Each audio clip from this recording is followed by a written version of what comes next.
Muito bem, vamos lá. O livro Sexo e Destino, de André Luiz, psicografia do Chico e Valdo Vieira. Estamos na segunda parte, já iniciamos o capítulo número 4. Nós vamos aqui então dar sequência, naquilo que nós estudamos até agora. Bom, vimos aqui então, nessa trama, Marita internada, Cláudio já mostrando, o pai dela, já mostrando os sinais de transformação, de compreensão das suas responsabilidades. Moreira, por sua vez, o espírito que o acompanhava, já não estava mais satisfeito com a presença dos amigos espíritas ali do lado. Começou então a envolver Marita, que já começava a esboçar um despertar de consciência, embora não tivesse como manifestar isso fisicamente, porque o corpo dela estava bastante lesionado. Ela então, mentalmente, começou a recapitular as experiências, nas lembranças, e focou em Marina como sendo a grande responsável por toda essa frustração, já que ela interferiu na relação que ela tinha com Gilberto. Moreira, então, acompanhando esse raciocínio, foi em direção a Marina para poder ali alimentar o seu desejo de vingança e começar de fato a vivenciar, a querer realmente se vingar dela. Marina se encontrava lá na casa de Dona Beatriz, já em processo de desencarnação, e lá entre os desencarnados estavam Nemésio, o esposo de Dona Beatriz, Gilberto, que era o filho, e Marina, que era aquela que vivia aquela dualidade, naquela relação tríplice com Gilberto, o filho, e ao mesmo tempo com Nemésio, que era o pai. E do plano espiritual, Neves e outros amigos do plano espiritual acompanhando e procurando levar sempre aquela condição favorável para que Dona Beatriz tivesse uma desencarnação tranquila.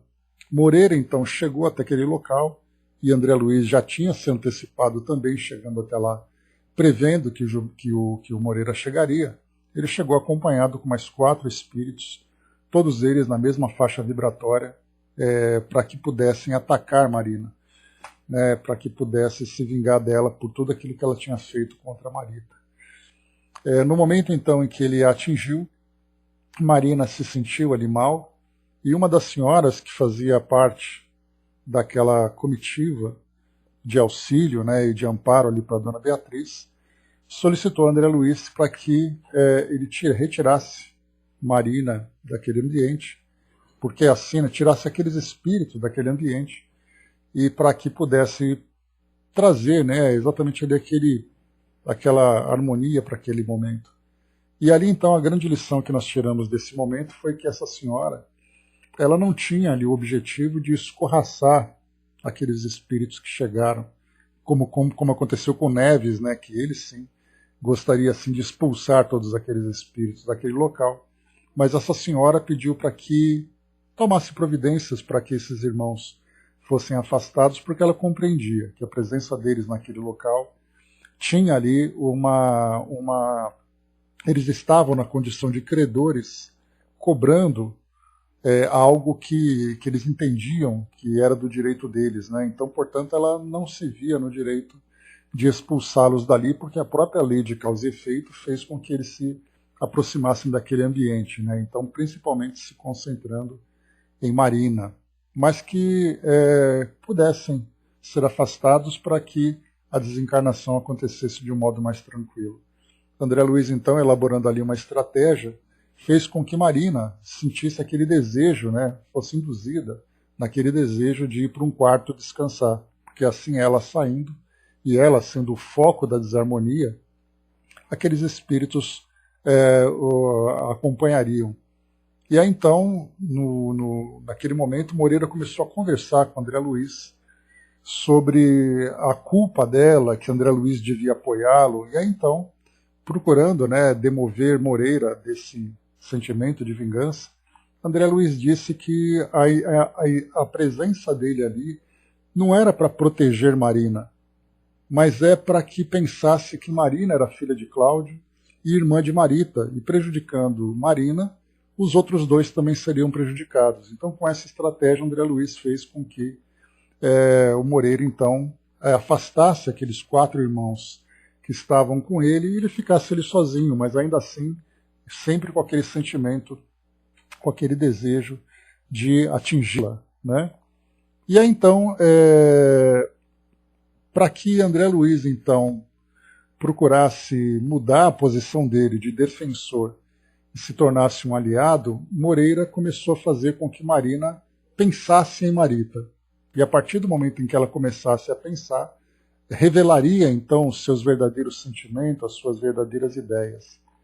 E Marina então começou a pensar que realmente era um alívio ver Marita desencarnando, porque assim seria uma pessoa que não atrapalharia nos seus planos de ter uma vida junto com Gilberto, né, de querer estreitar ali a sua relação. Primeiro porque era um bom partido, né, conforme dizia naquela época. E segundo porque ela gostava dele e recebia também esses mesmos sentimentos. E aí então ela foi elaborando e foi vendo realmente que ela se sentia se sentia bem com essa situação toda, né? Então aqui a gente entra agora, né, no tema que nós estávamos estudando, que foi exatamente ali o ponto importante que nós observamos aqui nos pensamentos de Marina e na reação de Moreira ao acompanhar ali as suas ideias. Então dizia para nós aqui: após ligeira pausa no pensamento, como quem apaga uma luz e a reacende, alterando o cenário, a jovem do Flamengo seguiu pensando, memorizando. Telefonara para casa durante a noite e a mãezinha informara que Marita ainda não havia morrido. Contudo, o médico esclarecera a ela, Dona Márcia, em ligação confidencial, que a ciência não dispunha de meios para recuperá-la e que o óbito era questão para daí a alguns dias. O facultativo, o médico, solicitara-lhe atenções especiais para Cláudio, esmagado de angústia. Recomendara-lhe nada dizer ao marido, quanto à opinião aberta que expunha, parecer que formulava apenas para com ela, ao reconhecê-la mais calma diante do sofrimento. Que ela, na condição de mãe, se premunisse contra emoções muito fortes, a fim de sustentar a família no transe que sobreviria a qualquer momento. Esse transe no sentido de trânsito, no sentido de mudança, né? Aquelas elucidações no silêncio feriram Moreira nas últimas fibras. As notícias médicas, assim desdobradas, portavam para ele os efeitos de um tiro. Então foi aqui que nós paramos, vendo a reação de Moreira, porque até então ele acompanhava Cláudio, né? E conversando com o médico falava das condições complicadas, das condições graves em que ela se encontrava, mas a ideia da desencarnação não havia sido passada para Cláudio, principalmente pelas condições emocionais em que ele estava. Mas conversando com Dona Márcia por telefone, foi revelado a ela que, infelizmente, não havia muito a se fazer e que, em pouco tempo, Marita desencarnaria. E aí, então, foi quando Moreira teve esse contato com essa informação.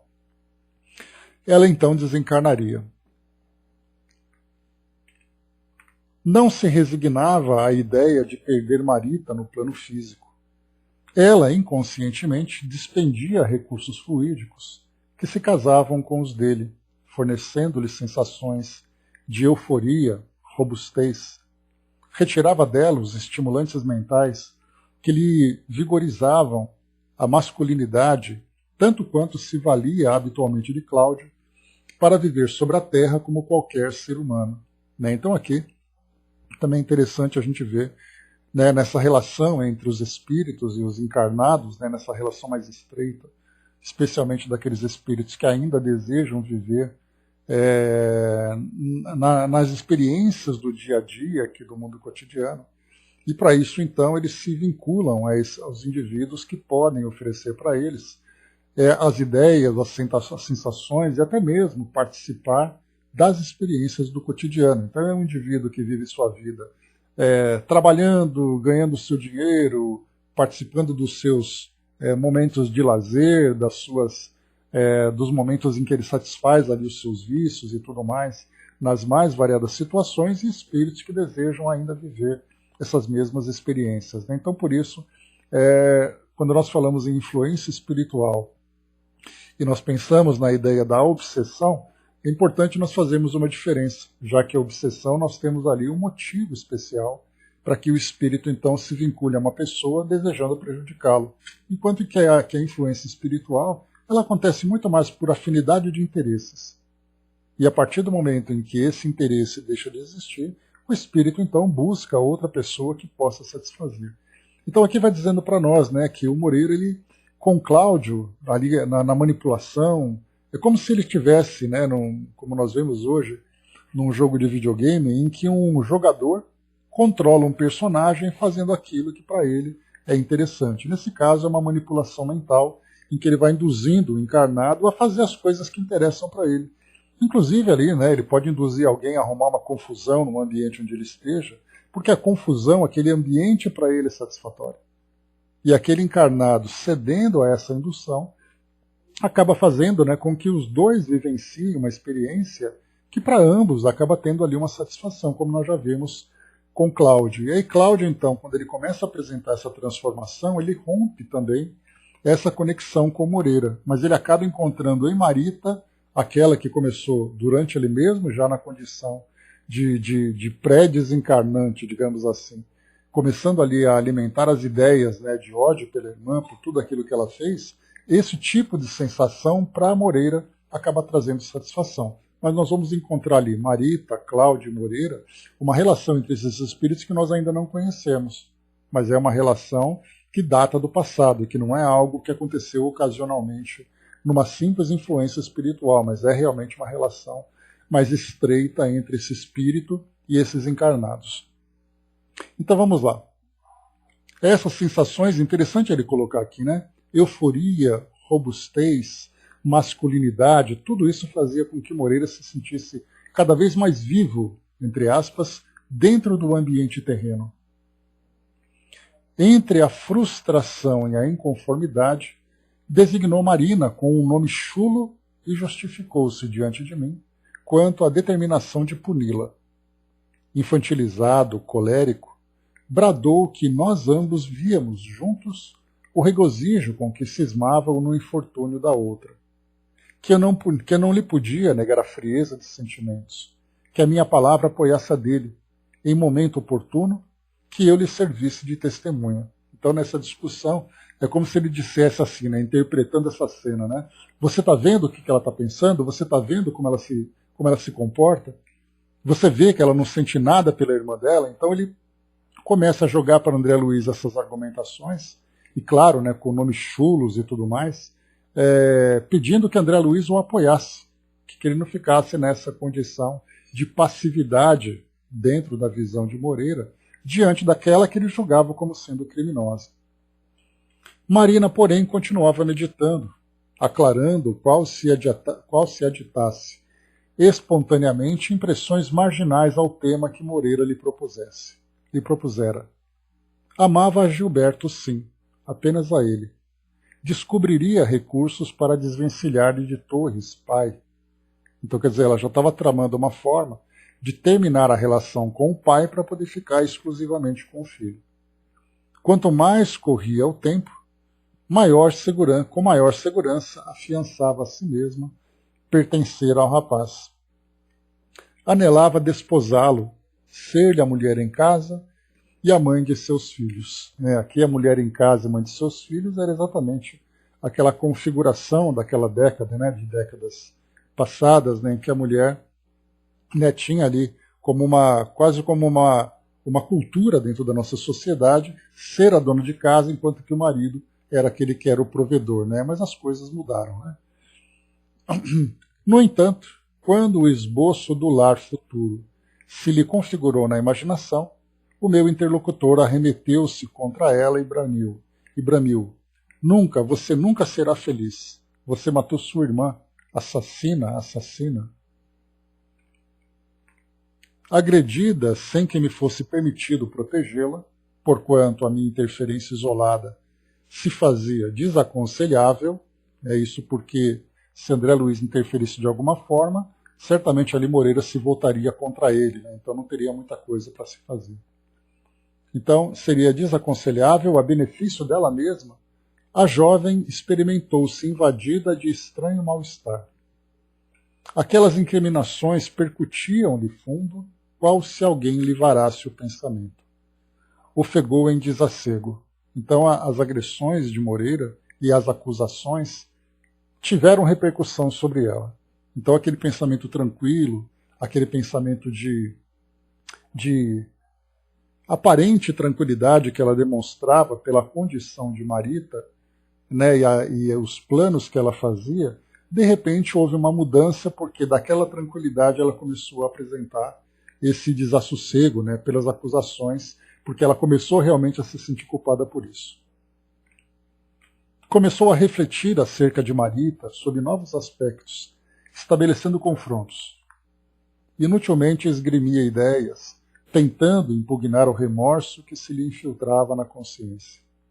Julgava contraditar-se, né? Ou seja, é aquela contradição entre aquilo que ela pensava com tranquilidade e a culpa. Então era aquele duelo mental que ela fazia contra ela própria. Gemia em desconforto. Ignorava, assim, luta com uma inteligência que se lhe mantinha invisível a pedir-lhe contas do proceder. À medida, porém, que o adversário martelava as censuras, às quais aderia por saber-se culpada, passou a perder posição. Enevoava-se-lhe o raciocínio, mobilizou todas as energias para não desmaiar, temia a loucura. Então o pensamento dele começou de fato a interferir na tranquilidade dela, e ela passou realmente a se sentir acusada a ponto de perder o equilíbrio na sua forma de pensar. O contendor desafiara a fortaleza, proclamando-lhe as brechas. A fortaleza resistiria incólume se fosse inteiriça. Entretanto, as brechas existiam, e por elas o inimigo lançava petardos de maldição e sarcasmo, gerando a demência e invocando a morte. Né? Então aqui, essa imagem é bem interessante que André Luiz coloca. Então é como se fosse aquela fortaleza sendo atacada. Mas uma fortaleza bem estabelecida, ela resiste a esses ataques. Então, fazendo essa comparação, aquela consciência tranquila, aquela mente bem equilibrada, por mais atacada que ela fosse, ela se manteria sustentada, se manteria fortalecida. Mas quando a gente tem uma fortaleza em que as paredes começam a apresentar rachaduras, então são essas rachaduras que começam a demonstrar que essa fortaleza não resistirá. E no caso de Marina, as suas rachaduras eram exatamente ali a sua culpa, os dramas de consciência, e era exatamente nesses dramas que ela passava a ser atacada. E aqui então o que foi colocado, que esses petardos que ele lançava de maldição e sarcasmo, começou a provocar nela de fato esse desequilíbrio, a ponto de, gerando a demência e invocando a morte, fazendo com que ela começasse então a ter pensamentos desorganizados, sem muita lucidez, inclusive pensando no suicídio, como solução para esse drama que ela vivenciava. Em vão diligenciei no silêncio, articulando agentes mentais de auxílio para que a vítima se libertasse. Contudo, a menina, bastante hábil para movimentar-se entre os homens, sem comprometer-se na superfície da circunstância, jazia desarmada de conhecimento enobrecedor com que se advertisse, recuando na trilha percorrida para adotar posição diferente. Marina, à mercê da força que lhe espatifava os recursos psíquicos, sentia-se derrotada. Da impassibilidade diante do desastre ocorrido com a irmã, transferiu-se a opressão ao temor. Ao toque do inquisidor, que lhe vasculhava a cabeça, começou a imaginar que Marita, na verdade, não intentaria o suicídio se nela houvesse achado uma companheira honesta e piedosa. Rememorou a noite em que divisara Gilberto pela primeira vez. O jovem saía de um cinema em companhia da irmã, amparando-a contra a chuva. Tamanha a doçura daqueles olhos, tão grande o carinho daqueles braços, julgou encontrar Nemésio mais moço. Comprometida com Torres, pai, presumia enxergar no filho os atributos da juvenilidade que lhe faltavam. Capricho ou afeição, apaixonara-se pelo rapaz, cortejara-o abertamente, enlaçara-o com os dotes de inteligência, até acender-lhe na alma entusiasta o anseio de compartilhar-lhe sonhos e emoções. Convidara-o a entretenimentos, agarrara-lhe o coração, instalara nele a necessidade dela, tornara-o dependente, escravo, manobrava-o inteiramente, o que a irmã inexperiente e sincera não se animara a fazer, conquanto lhes conhecesse, através dele próprio, o compromisso oculto. Ao sabê-lo aprisionado a outra, requentara-se, aliás, nos processos de sedução. Acariciava-o, impunha-se, manietava-o, à maneira de aranha entretecendo o fio veludoso para cativar o inseto que se dispõe a devorar. André Luiz aqui ele é bastante ilustrativo, né, nesse parágrafo, mostrando exatamente, né, todas as tramas, todas as artimanhas que ela utilizava para fazer com que ele se tornasse vítima, primeiro desse capricho, mas André Luiz coloca na dúvida, né, entre capricho e afeição verdadeira.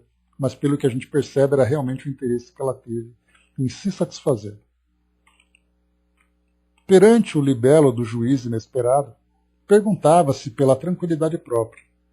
Examinando escrupulosamente as atitudes que assumira, verificava, espantada, que lesara a si mesma. O remorso afigurou-se-lhe trado, invisível, a verrumar-lhe o crânio.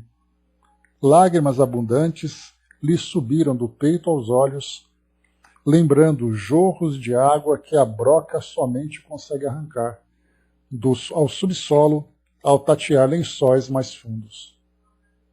Então aqui ele também fala, né, sobre aquela broca que vai furando o chão até chegar naquele momento em que chega naquele lençol freático e a água então começa a jorrar para cima. Né? Então essa ideia que ele traz do peito aos olhos. O médico, assistido pessoalmente pelo dono da casa, apanhou-a em crise de pranto. Não obstante apreensivo, consolou-a, erguendo-lhe o ânimo. Falou em cansaço, elogiou-lhe a pontualidade e o devotamento de enfermeira, prescreveu-lhe tranquilizante, que ela repousasse, que não desamparasse a si mesma. Marina, porém, não ignorava que a consciência se debatia em pânico, que era inútil qualquer tentame para alagar o foro íntimo. Quando o facultativo se despediu, retomou o choro convulso diante de Nemésio, que, intimidado, trancou a porta e se abicou, junto dela, no intuito de confortá-la e confortar-se. Constrangido a facear com a cena de ternura, sem fundamentos de afeição recíproca, inquietei-me por Moreira, que zombeteava, lançando frases ultrajantes. Então estavam ali todos no quarto, né? Nemésio junto com Marina, ali encarnados, e Moreira e também André Luiz observando aquela cena, enquanto ali, né, Moreira acabava se alimentando cada vez mais, né, dessa cena, dessa situação, vendo ali ela mais culpada do que nunca. André colocou, né, no ar tranquilizante que acalme a culpa da consciência. Né? Pois é. Você pode até adormecer, né, mas quando você desperta, vem de novo aquela avalanche de ideias. Né? Nemésio rogava à moça tratar-se, refazer-se. Tivesse paciência, que se regozijassem juntos, nada além de mais alguns poucos dias, e estaria em pessoa no Flamengo para os derradeiros arranjos do casamento. Contava com ela e queria fazê-la feliz. Encantado, beijava-lhe o rosto molhado, qual se aspirasse a sorver-lhe as lágrimas, enquanto que a jovem, francamente conturbada, lhe arremessava olhares de esguelha, entremeados de compaixão e repulsa. Convidei Moreira à retirada. Ele, porém, desapiedado, indagou se me falhava coragem para conhecer Marina, tanto quanto ele. e porque me inclinasse a defendê-la, acrescentou que não se achava ali na posição de carrasco. Escarninho recomendou-me não acusá-lo, asseverando que detinha tanta culpa na indisposição da jovem quanto aquela que teria um bisturi na ablação de um tumor. Pedi-lhe, em consideração a Cláudio, nos auxiliasse a proteger-lhe a filha, menina recruta na guerra contra o mal, embora se acreditasse suficientemente sabida. Aqui André Luiz procurava novamente lembrá-lo, né, de Cláudio, para que ele mudasse ali a disposição diante de Marina. Né? Por que não nos conservávamos à porta, resguardando-a? Um momento talvez chegasse em que passaríamos a rogar-lhe concurso. Não obstante alegar que nunca se acomodara à ocultice, que não tinha vocação para a capa de malfeitores. Aqueceu e saímos. Do lado externo, porém, à vista de referir-me à hipnose, no campo afetivo, expendendo considerações ao redor da paciência, que nos toca exercer, junto de todas as pessoas em distúrbio de sexo, ele riu-se abertamente e comentou o galhofeiro que não me adiantava falar grego diante de obscenidades que, para ele, possuíam nomes próprios, e advertiu-me que, quando o pai se retirasse, viria o filho, e que eu perderia a graça e o latim de qualquer jeito. Né? Então aqui ele falava, bom dia Elcio, bom dia soldado, aqui ele falava, né, que André Luiz, né, com todo aquele discurso de sabedoria, todo aquele discurso de amparo e tudo mais, né, no momento em que as coisas voltassem ao normal, aí então sairia o pai, viria o filho, e toda aquela coisa de coitadinho deixaria de existir. E, efetivamente, quando o chefe da casa se retirou, o rapaz, cansado da vigília noturna, veio em nossa direção e entrou no quarto. O colega endereçou-me olhar significativo. Contudo, antes que se desregrasse na crítica, apareceu alguém com bastante simpatia e piedade para desfocar-nos a mente. Era o irmão Félix. Então, chegou a cavalaria, né, para dar aquela força.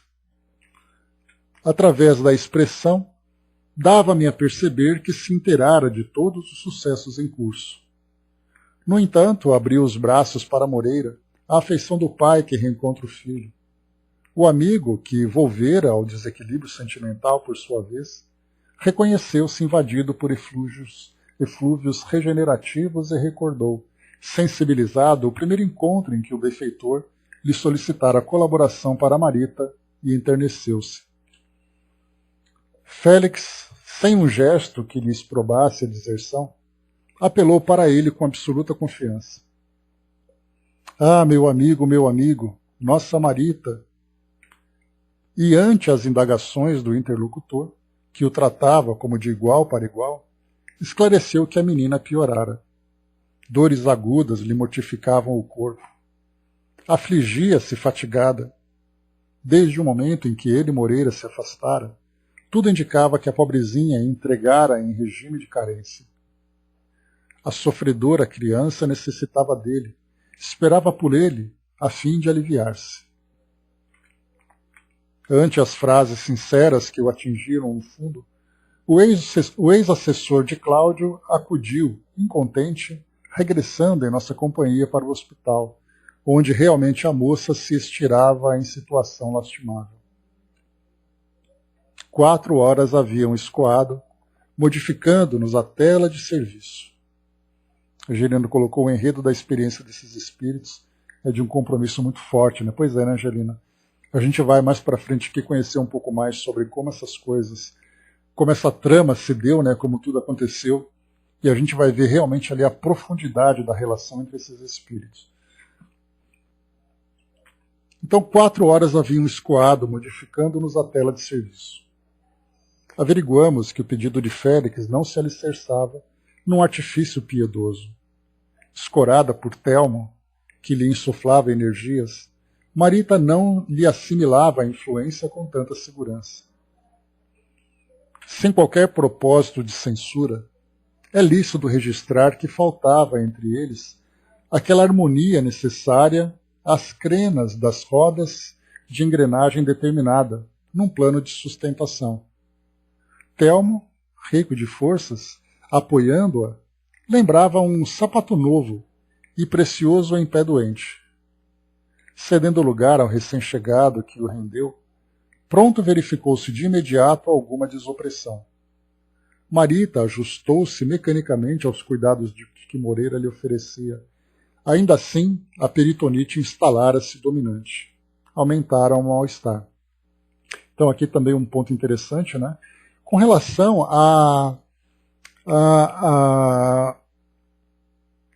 às características que os fluidos que são doados apresentam de espírito para espírito. Nós tínhamos Telmo, que era ali um espírito benfeitor, muito bem intencionado no auxílio, né, e rico em forças, como foi colocado aqui para o André Luiz, que fazia aquela transfusão para que ela se fortalecesse. Mas, por sua vez, Moreira, embora fosse um espírito ainda, né, impregnado de fluidos muito mais materializados, ele tinha uma relação direta com ela. E a afinidade entre eles já havia se estabelecido. Então, os fluidos de Moreira fez maior efeito em Marita do que os fluidos do enfermeiro que estava ali oferecendo o suporte. Então, é bem interessante a gente perceber que existe, né, essa característica nos fluidos na forma como se dá. Mas a gente vai perceber também que quando o senhor Agostinho, se eu não me engano o nome dele, que era aquele médium que veio fazer a aplicação de passes junto com o farmacêutico, nós vimos ali que a forma como ele se doou para fazer, né, o seu trabalho, né, para fazer a doação de fluidos, fez com que aqueles fluidos realmente viessem impregnados com sentimentos sinceros. Então não era um trabalho feito, não vou dizer mecanicamente, porque Telmo, aqui no enfermeiro, não fazia isso de uma forma mecânica, mas para ele estava prestando serviço a um espírito que precisava de ajuda. Enquanto que o Sr. Agostinho ele veio e trouxe ali, né, sentimentos sinceros realmente naquele momento. Ele se envolveu emocionalmente com aquela jovem. E por sua vez, Moreira, com essa ligação estreita entre eles, também fazia com que aqueles fluidos se tornassem, digamos assim, mais afinizados com ela, né? Mas, como foi colocado por André Luiz, apesar disso tudo, a inflamação no peritônio dela, né, toda aquela região abdominal totalmente inflamada, ferida, lesionada, já não tinha ali muita coisa para se fazer. Então o mal-estar acabou aumentando. A filha de Aracélia gemia sob a atenção atribulada de Cláudio, que observava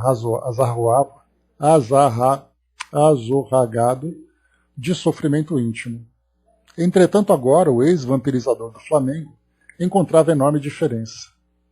Acicatada pelos padecimentos físicos, Marita não dispunha de facilidades para pensar, senão nas próprias dores, contundida, suarenta, amarfanhada. E o martírio corporal que lhe transfundia todos os impulsos, num gemido que não conseguia articular, procurava em Moreira unicamente simpatia e compaixão. Isso porque Moreira, né, quando ele tinha ali dois objetivos. Né? O primeiro objetivo seria ajudá-la, né, que foi por isso que ele foi para lá. Mas o segundo objetivo foi criar com ela aquela afinidade, principalmente porque as ideias dela, né, alimentando a relação entre os dois, né, porque ele buscava se envolver com ela, alimentava aquele sentimento de vingança pela irmã, então ele procurava também ali se satisfazer. E nesse caso ele percebia que não havia nada disso. A única função dele seria realmente, né, na transfusão de fluidos que ele poderia colaborar, e aí seria realmente ali uma doação da parte dele. Avançando aqui para o capítulo número 5, continuamos.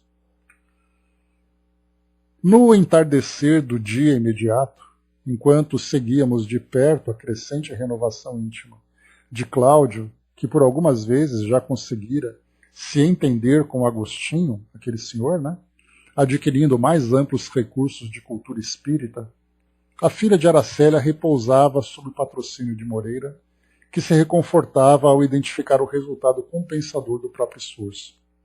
Ele mesmo agora compreendia que a moça se lhe afinava com mais segurança ao apoio fluídico e regozijava com isso. Então aqui o tempo já transcorria 2 dias.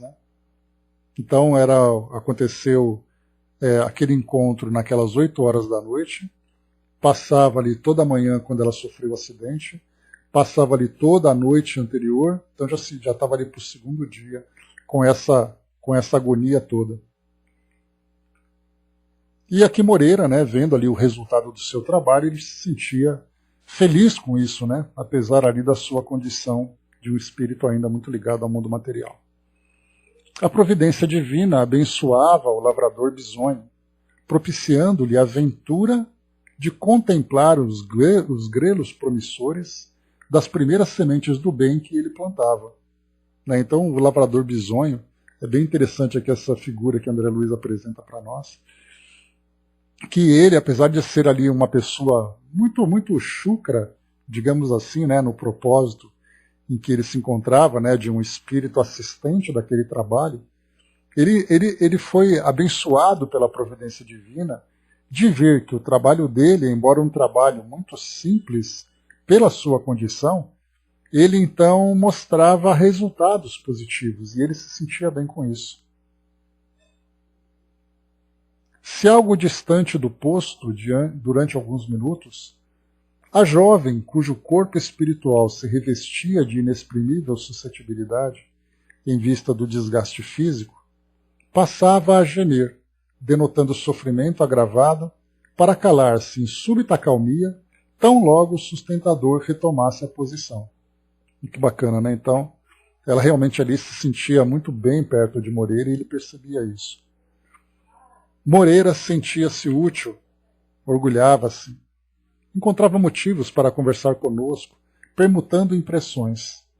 Solicitava esclarecimentos a fim de entrar em processos mais eficazes de auxílio. Adquirira interesse para o trabalho. Assemelhava-se a um homem que houvesse debalde suspirado muito tempo pela condição de pai, e tendo achado uma criança, conseguira com ela ocupar o vazio do coração. Cláudio, a seu turno, não se circunscrevia à própria transformação. Desdobrava-se por dispensar à filha todo o carinho e toda a assistência de que se via capaz. Então Cláudio também aqui já começava realmente a ver o efeito da sua transformação, e ele percebia que já não bastava mais ele se transformar apenas, ele queria estender esse benefício para aqueles que estavam próximos, nesse caso aqui em especial para a própria Marita, que se antes ele via que como aquela que era alvo da sua sedução, do seu apego, agora ele consegue observá-la como filha legítima, numa condição muito dolorosa em que ele realmente gostaria de auxiliá-la. O facultativo amigo trouxera pela manhã um neurologista. Falou-se em modificação do tratamento e na consequente internação da menina numa casa de saúde em Botafogo. Entretanto, a peritonite desaconselhava a mudança rápida. Por essa razão, concordou-se na aplicação maciça de antibióticos, até que a melhora esperada autorizasse a medida. O genitor não regateava cuidados, nem desencorajava qualquer providência tendente a socorrê-la, custasse o que custasse. Chegada a noite, o irmão Félix veio até nós e, após felicitar Moreira pela tarefa que realizava, participou-nos da desencarnação de Dona Beatriz. A esposa de Nemésio desligara-se, enfim, do corpo que o câncer combalira. Verificada a estabilidade dos serviços em andamento, o instrutor convocou-nos a tomar-lhe o rumo na direção dos Torres. Seguimos. Então aqui agora a gente já vai avançar para um outro quadro, que acompanhar exatamente ali o processo de desencarnação de Dona Beatriz e ali o quadro da família como um todo. De jornada, conquanto discreto, desabafou-se. Preocupava-se com Marina, indispensável protegê-la contra a obsessão começante. Afastara-se Moreira. No entanto, permaneciam lá, no pátio interno, os arruaceiros e vampirizadores que lhe contratara. Perseguidores gratuitos e infelizes que, inevitavelmente, trariam outros para tumultuar a vida mental da moça, comprometida pelo remorso. Os termos e a inflexão de voz do irmão Félix acentuavam-lhe a grandeza de alma. Ele não via na filha de Dona Márcia a jovem corrompida que nós mesmos, em alegações destituídas de qualquer malícia, não hesitávamos em enquadrar nas linhas da prostituição, nem lhe conferia certificado de aviltamento nas ideias recônditas. Reportava-se a ela como quem menciona a terra nobre que a desdia do cultivador entrega à serpente. Marina, na conceituação dele, era uma filha de Deus, credora de veneração e ternura. Confiava nela, esperaria o futuro. Antes, porém, que as circunstâncias me exigissem algum pronunciamento, esbarramos com a moradia da família que a morte visitara. Entramos atentos. Lustres providos de luz intensa punham à mostra a reduzida assembleia que se habilitava ao velório. Aqui e ali, frases convencionais, atiradas sem maior sentimento aos ouvidos do esposo e do filho da senhora desencarnada. Então aqui André Luiz fala exatamente daquele protocolo, meus sentimentos, eu sinto muito, meus pêsames. Só que na verdade eram frases ali simplesmente mecânicas, sem maior sentimento, como foi colocado aqui para nós. Nemésio e Gilberto não entremostravam grande pesar nas fisionomias cansadas e impassíveis. A moléstia prolongada no reduto doméstico entregara-lhes a resistência para a representação de peças sociais, mesmo singelas. Amarrotados pelas vigílias consecutivas, não ocultavam a própria desopressão. Referiam-se à morta no feitio de um vai-viajor atormentado que há muito deveria ter ancorado no porto do extremo refrigério. Então, na verdade, aqui eles estavam bem conformados, compreendendo realmente a condição dela, que não havia muito a se fazer e que agora ela está descansando em paz, dentro dessa visão geral que nós temos aqui no mundo. O invólucro abandonado por aquela alma boa e veneranda recolhia atenções especiais para apresentar-se no catafalso de luxo, ao passo que ela mesma, inconsciente, se asilava nos braços de irmãs afetuosas, sob o olhar comovido de Neves e de outros familiares em carinhoso desvelo. Então aqui nós já começamos a ver que ela, embora ela desencarnada, ela se encontrava ainda presente ali no ambiente, pelo que nós observamos. O irmão Félix, assumindo o comando, deu instruções. Beatriz, que se preparara laboriosamente para aquela hora, seria conduzida com presteza à organização socorrista do plano espiritual no próprio rio, até que restaurasse as forças de modo a seguir viagem. Tudo harmonia nas disposições traçadas. Aqui então tem um outro ponto também que me fez recordar, a desencarnação de irmão Jacó, lá no livro Voltei. Quando ele então, na desencarnação dele, ele também acompanhou toda aquela movimentação no velório, das pessoas falando coisas, de espíritos também apontando, que ele desencarnara, da surpresa dele naquele momento e tudo mais.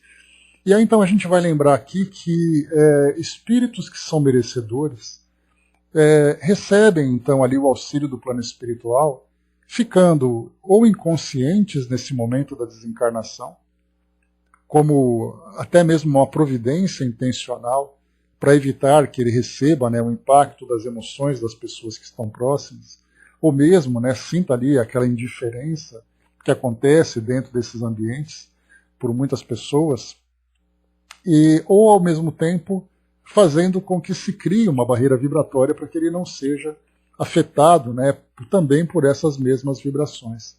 Sejam vibrações de dores sinceras, mas muitas vezes desequilibradas, ou mesmo ali críticas e apontamentos que acabam surgindo, dependendo de quem acaba vivenciando esse momento. Então o momento do velório ele acaba realmente sendo um momento muito especial e aqueles espíritos merecedores são protegidos e retirados do ambiente. Outros, porém, ainda muito ligados à matéria, né, precisando, né, não que eles sejam presos a esse local, mas a própria condição deles, né, os vinculam a aquele momento, eles acabam sentindo, como a gente já acompanhou, todo o efeito, né, do impacto das emoções e dos comentários das pessoas, todo o processo de desencarnação, de velório, depois de sepultamento, né, e no cemitério vai sentindo toda aquela vibração densa, e também ali todo o ataque, né, dos espíritos que estão próximos. Então a gente vai percebendo que cada desencarnação é um processo muito particular, um processo muito subjetivo. O que a gente consegue genericamente observar é que aqueles espíritos que trazem esse merecimento são protegidos, são assistidos adequadamente e depois conduzidos para esse socorro, enquanto que outros espíritos ficam ali à própria sorte, né, embora, claro, né, sempre acompanhados, mas ficam ali sentindo o efeito daquele momento de acordo com a vida que teve, né, ou a vida que tiveram. Né? Então, como lembra Raul Teixeira, tal vida, tal morte. Então é a vida de cada um que vai determinar, né, o futuro espiritual nesse momento da desencarnação. Aqui então fala sobre a organização socorrista no plano espiritual, não faz menção a qual instituição a ele se refere, mas é um posto de socorro, né, para que ela pudesse, aqui então como foi colocado, primeiro mostra para nós aqui que, deixa eu só ver aqui o trecho, está aqui, ó, ao passo que ela mesma, inconsciente, se asilava nos braços de irmãs afetuosas. Então, se encontrava ali inconsciente, como até força das circunstâncias, né?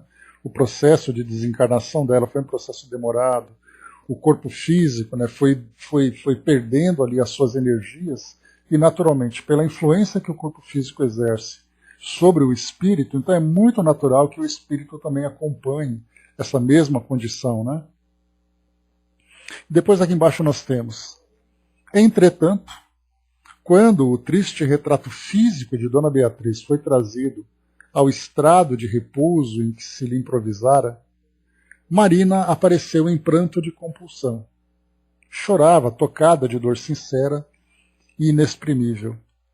Parecia, naquela reunião de etiqueta, a única pessoa ligada por laços de amor à piedosa dama, que encerrava, calada e humilde, a derradeira página da existência naquela casa que a fortuna abrilhantava.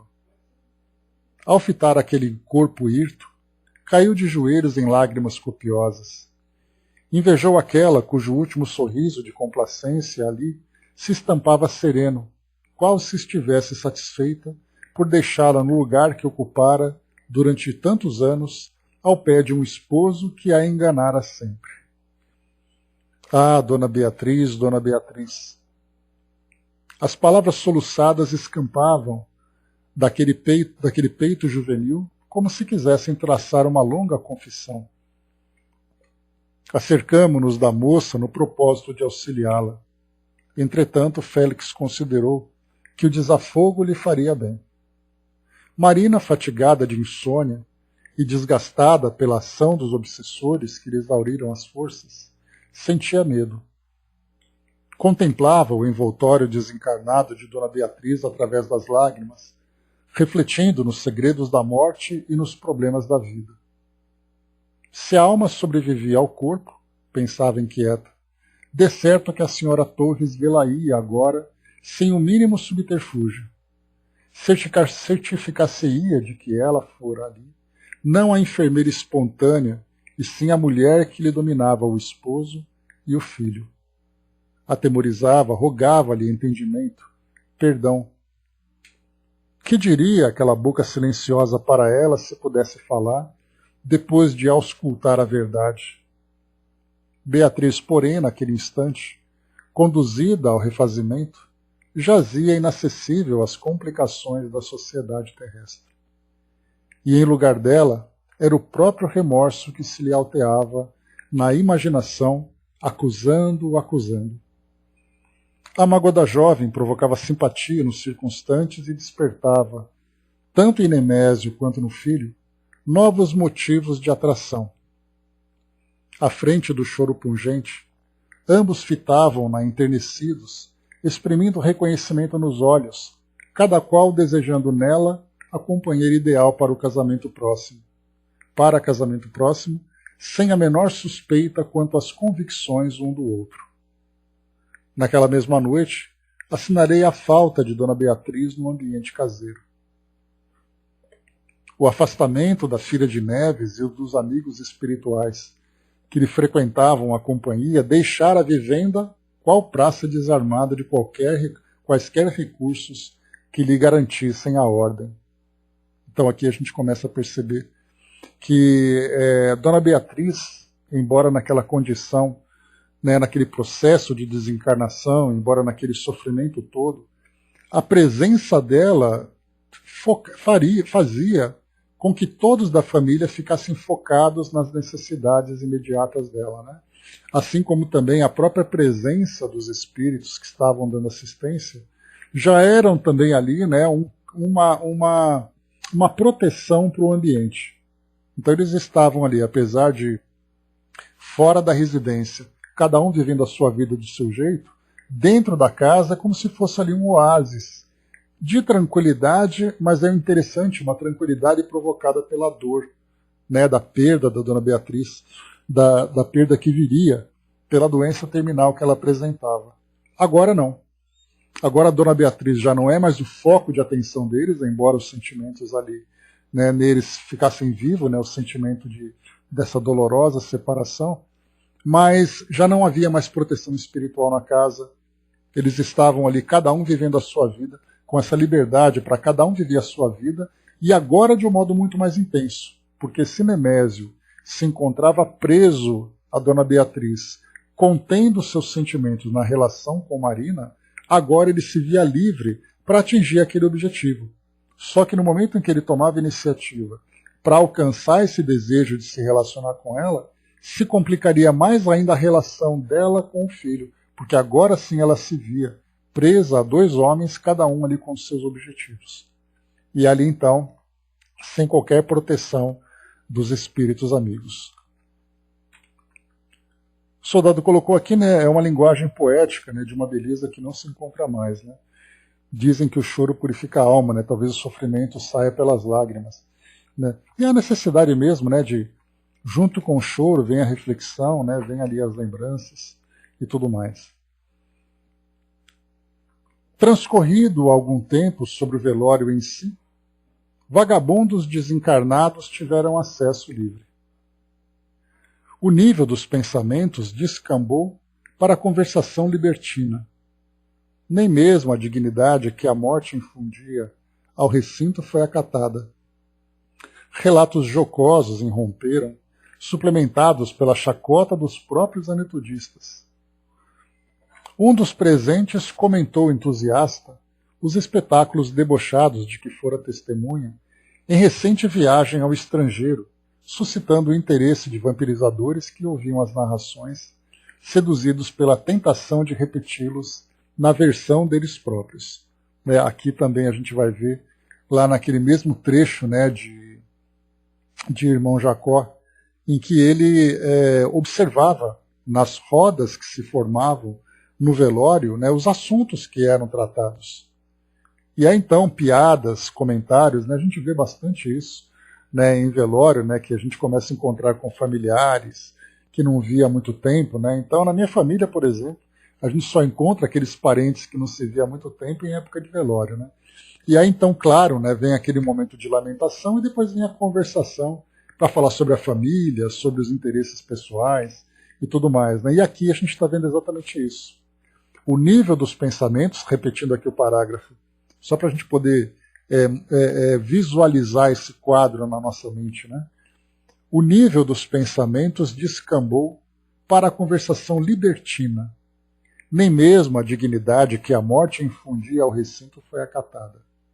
Relatos jocosos irromperam, suplementados pela chacota dos próprios anetudistas. Um dos presentes comentou entusiasta os espetáculos debochados de que fora testemunha em recente viagem ao estrangeiro, suscitando o interesse de vampirizadores que ouviam as narrações, seduzidos pela tentação de repeti-los na versão deles próprios. né? Então, Dona Beatriz foi retirada daquele ambiente, foi levada e protegida, né, pelos espíritos para aquele posto de socorro, e aí todos ficavam ali à própria sorte. Né? Então dá para a gente imaginar, né, que os espíritos ali que trazem aquela irradiação mais elevada para o ambiente, eles vão se retirando e as sombras vão tomando conta do local. E ali então a gente vê apenas um corpo, sem qualquer ligação com o espírito, sem qualquer proteção dos espíritos amigos, e os homens ficam ali juntos, falando dos seus próprios interesses, falando ali das suas próprias experiências, né?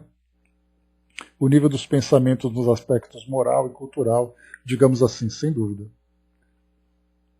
E aí então, isso, mais do que isso, né, os espíritos que estavam vinculados àquele grupo começavam então ali a ter total liberdade de ação, acompanhando aquilo que os encarnados faziam.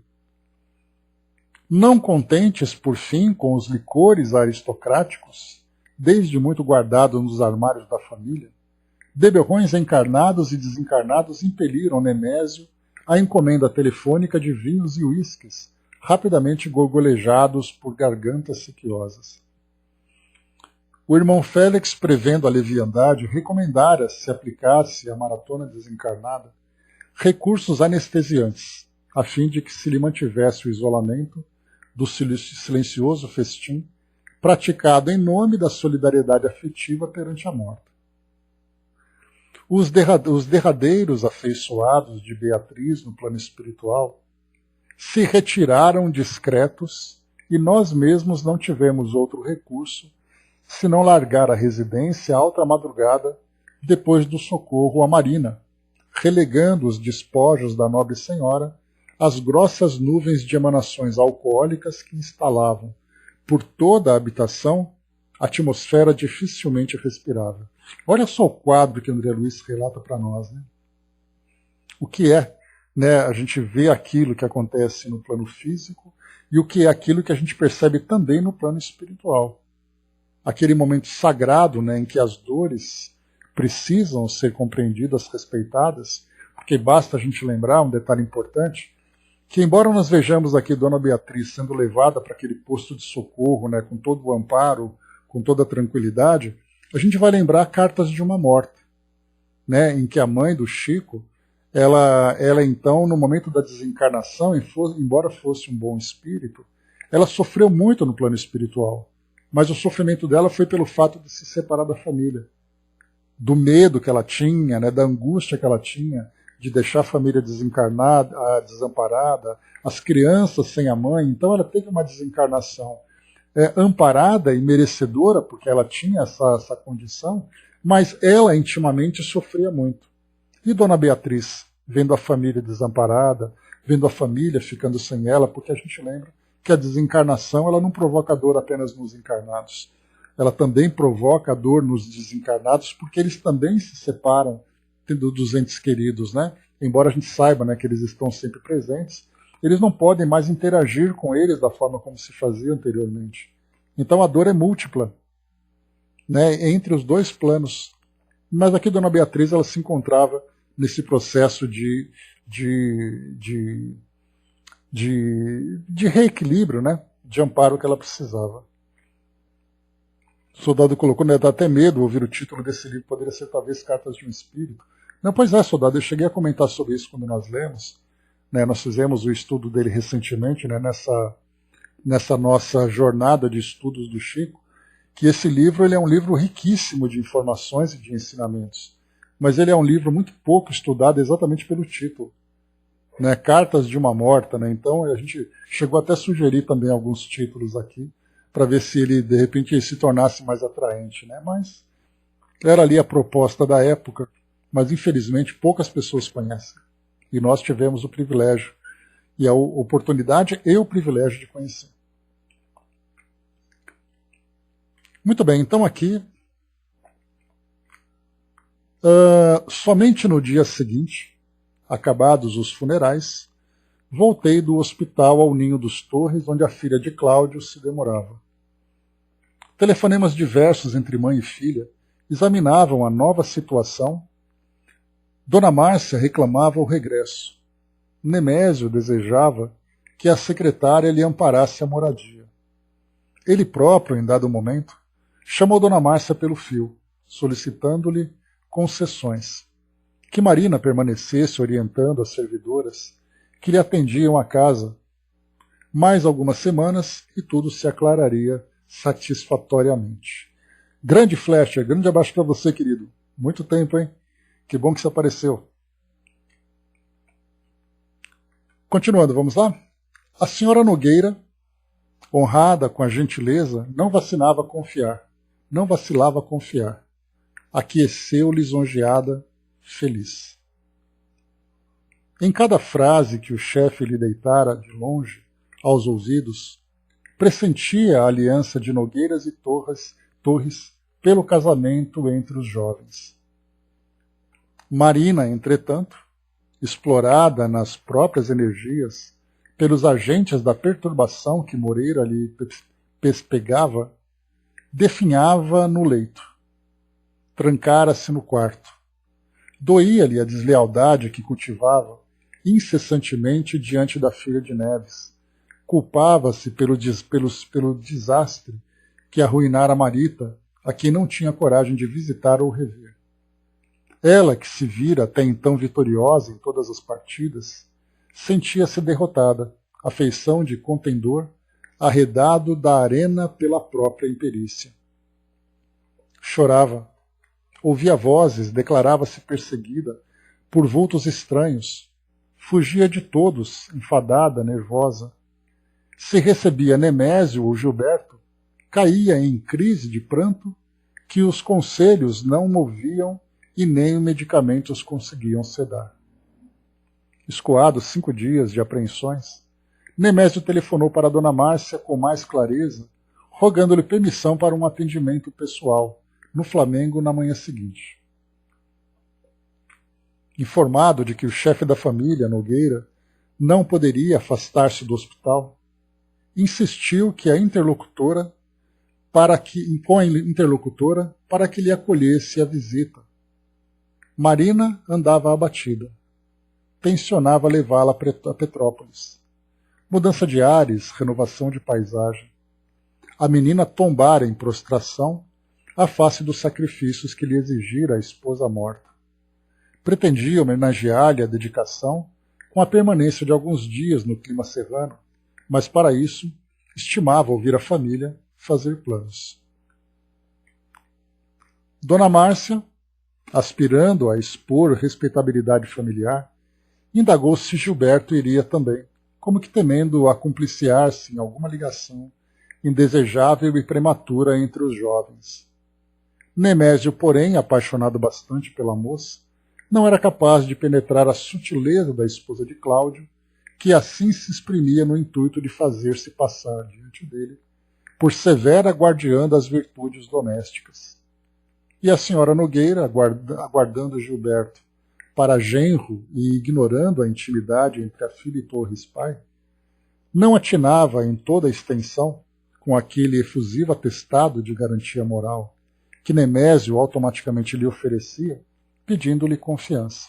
Então aqui a gente via que Nemésio, então, conversando com Dona Márcia, pedindo permissão para levar Marina até Petrópolis, né? Mas na verdade o que ele queria era ter ali um momento, né, de privacidade com ela ali, né, já que eles tinham esse relacionamento, né? E Dona Márcia procurava então aqui, né, levar essa imagem de mãe cuidadosa, perguntando se Gilberto também não poderia acompanhá-la, né, para que não ficasse naquela situação meio estranha. Estivesse tranquila. A moça seguiria exclusivamente com ele e uma governanta, mais ninguém.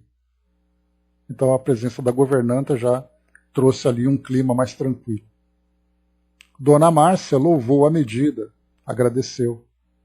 Mesmo assim, a entrevista ficou marcada para o dia seguinte. No momento aprazado, acompanhamos Nemésio ao Flamengo como quem estuda ingrediente perigoso antes de aditá-lo a processo curativo em andamento. A recepcionadora não esqueceu particularidade alguma no bom tom, à vista do luto em que os Torres haviam entrado. Enfeites discretos na sala, hortênsias azuis, conjunto de peças em roxo para o café. O negociante quedou agradavelmente surpreendido. Cumprimentando a anfitriã bem apessoada no modelo de algodão transparente e suave, não sabia se a progenitora era uma segunda edição da filha ou se lhe cabia interpretar a filha por segunda edição dela. Comodamente sentados, a palestra começou pela troca de sentimentos recíprocos. Pêsames pela morte de Dona Beatriz, pesar diante do acidente ocorrido em Copacabana, moléstia de Marita, cansaço de Marina, devotamento de Cláudio pela filha hospitalizada, elogio a parentes, apontamentos ao redor das aperturas da vida. Dona Márcia, com requintes de apresentação, comentava todos os assuntos propostos com prumo de inteligência, otimismo irradiante, finura de trato. Nemésio, encantado, fumava e sorria, admirando-lhe a personalidade. Conversa vai, conversa vem, a viagem a Petrópolis surgiu à tona e o diálogo mais vivo desenrolou-se entre aquela que o visitante esperava para a sogra e aquele com quem a interlocutora não contava para genro. A senhora descanse, recomendava Torres, eufórico. Marina seguirá em minha companhia, tudo em ordem. Creia que a mudança de ares é a terapêutica adequada. A pobrezinha merece repouso, excedeu-se em trabalho. Não tenho objeções, acentuou a genitora de Marina, estranhando o lume daqueles olhos percussientes que lhe investigavam as reações. No entanto, o senhor sabe, sou mãe. Além disso, tenho um marido ocupado com a outra filha, que, apesar de adotiva, é para nós um pedaço do coração. Uma viagem assim, à pressa. Oh, mas não se preocupe, de modo algum. Afinal, não sou mais uma criança. Sim, mas o senhor compreende. Enquanto sua esposa estava de cama, a permanência de minha filha em sua casa era justa. Mas agora, sei que Marina não se encontra no convívio de estranhos. O senhor para nós não é somente o diretor da firma em que ele trabalha. O senhor para ela é também um amigo, um protetor, um pai. Muito mais do que isso. A senhora Nogueira estremeceu. Que projetava dizer o entrevistador com semelhante afirmação, diante das frases que articulava intencionalmente reticenciosas, aguardando que ele lhe fornecesse alguma esperança positiva no enlace próximo dos filhos. Sem querer, tornou a refletir de escantilhão nas suspeitas de Cláudio. Os passeios e divertimentos do abastado comprador de imóveis com a menina, que ela admitira fossem apenas motivos de consolação para um velho sofrido, assumiriam o aspecto inconfessável que o marido lhes conferia? Muito mais do que isso. Aquelas palavras, no tempero de ternura com que eram ditas, vararam-lhe a cabeça. Acordavam-na para a realidade que nem de longe pressentira. Ainda assim não se dispunha a acreditar. Impossível. Impossível que Marina... Num átimo entregou toda a sua curiosidade feminil no rico negociante, fisgando-o de alto a baixo.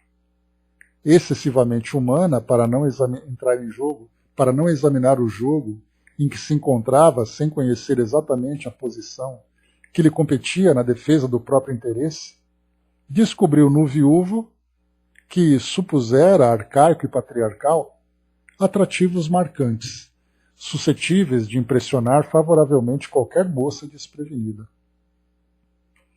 Conhecia Gilberto em pessoa, classificando-o, aliás, como sendo um rapaz notável. Entretanto, concluía ali que o velho ganharia do moço em qualquer torneio de sedução.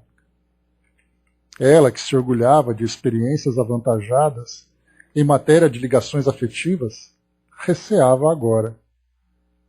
Quis falar, inventando uma saída brilhante, mas engasgava-se. Os olhos conquistadores, na elegância daquele Brumel amadurecido e circunspecto, perturbavam-na. Tremeu, desconcertou-se. Nemésio sorriu, atribuindo-lhe a emoção ao contentamento de mãe que se garante quanto ao futuro da filha e observou: a senhora não tem razões para afligir-se. Marina é credora da minha melhor consideração. Esteja convicta de que, nesses 2 meses de trato diário, ela vem desfrutando a maior liberdade em minha casa. É hoje dona de nossa dona de nossa absoluta intimidade.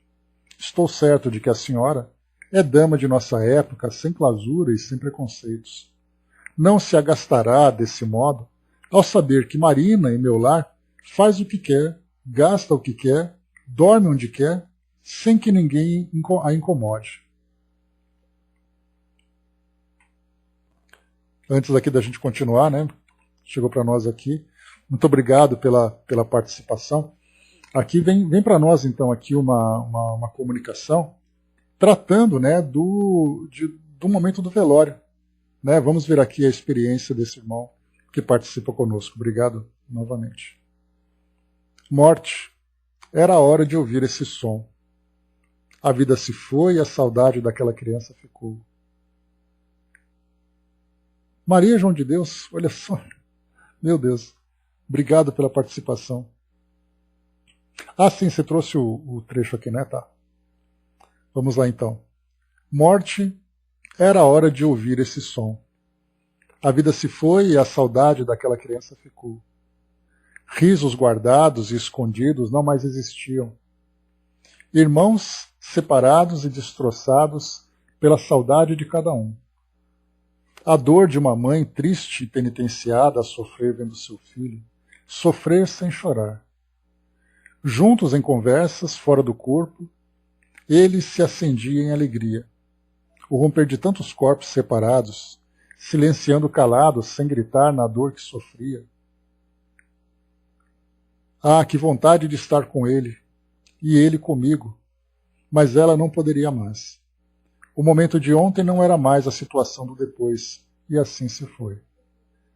De repente, separados de corpos espirituais, e assim foi feito, designado pelo plano. Era a vez de eu sair de cena e o meu filho Chico entrar em cena e assim surgir como o moço que escrevia e via. Uma voz que o guiava e assim ele do lápis traçava. São livros que até hoje, enriquecidos, nos dá ensinamentos que precisamos levar e ter em outras paragens. São sinais e avisos do Pai. Né? Então aqui, fazendo aqui para nós o acróstico, né, do Maria João de Deus. Muito obrigado. Aqui é a inicial, né, de cada oração aqui que a gente vai vendo, vai formando para nós esse texto belíssimo. Né? Muitíssimo obrigado pela participação aqui conosco. E realmente, né, se a gente tivesse quantos e quantos são esses livros, né, que vão trazendo para nós. Para uns são apenas histórias, né? Para outros, né, são ensinamentos valiosos. Né? E a gente procura aqui com o nosso esforço, com a nossa dedicação, tentar, né, pegar das entrelinhas desses ensinamentos todo esse conteúdo que vai chegando para nós. Né? Muito obrigado. Não apenas aqui pela mensagem em si, mas pela arte, né, que também foi produzida aqui para nós, né, com tanto carinho. Muito obrigado. Então, finalizando aqui, bom dia, Didima. Finalizando aqui, pessoal, só para a gente poder concluir. Dona Márcia escutou as alegações com deferência e inferiu que Nemésio lhe estimava a filha desinibida, liberta. Mesmo assim, ficou saber onde Torres, pai, diligenciava chegar, em se reportando à independência que Marina usufruía. Não lograva perceber em que situação o cavaleiro a desejava mais livre, se junto dele ou se junto do filho. Hábil o suficiente para não se arriscar a qualquer apreciação capaz de arruinar-lhe vantagens futuras, recompôs as energias e esboçou um sorriso brejeiro e falou afável. Bem, eu não tenho uma filha namorando no tempo dos mártires. No entanto, gostaria que o senhor fosse mais explícito.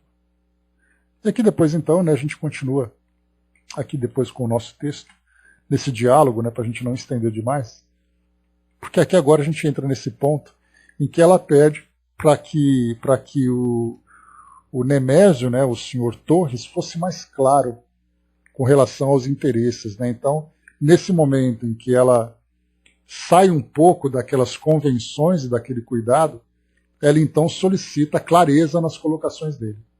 E aí então a gente vai acompanhar depois para saber de que forma que ele vai reagir a essa pergunta e ao mesmo tempo também de que forma que ela vai reagir com a resposta que ele vai dar. Então a gente conclui por aqui o nosso estudo de hoje, né? O Fletcher colocou para nós, né, não existem histórias, né, em alguma parte do universo acontecem. Verdade, né, Fletcher? Realmente a gente vê assim que, quando a gente fala, né, que a vida imita a arte, né, na verdade é a arte que se torna viva por causa das experiências da vida. Né? Então, sempre existe uma realidade acontecendo em alguma parte do universo, é verdade. Né? A Angelina colocou, né, assistir a um velório de uma japonesa, achei interessante.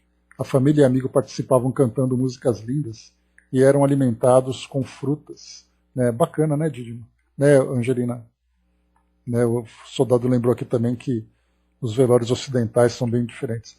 Tem um documentário, uma série de programas, me esqueci o nome agora, que passa no The History Channel 2, e falava sobre religiões, sobre experiências religiosas, né?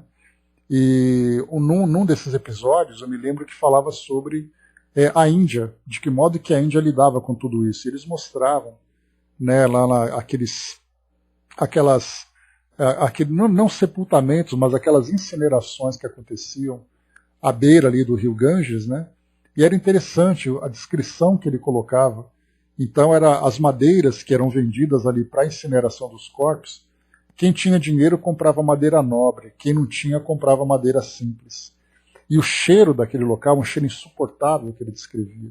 Né? Então, assim, a gente vê que cada cultura tem ali a sua forma de lidar com os velórios. Né? Nós temos aqui uma característica bastante ligada, que é essa visão ocidental, né?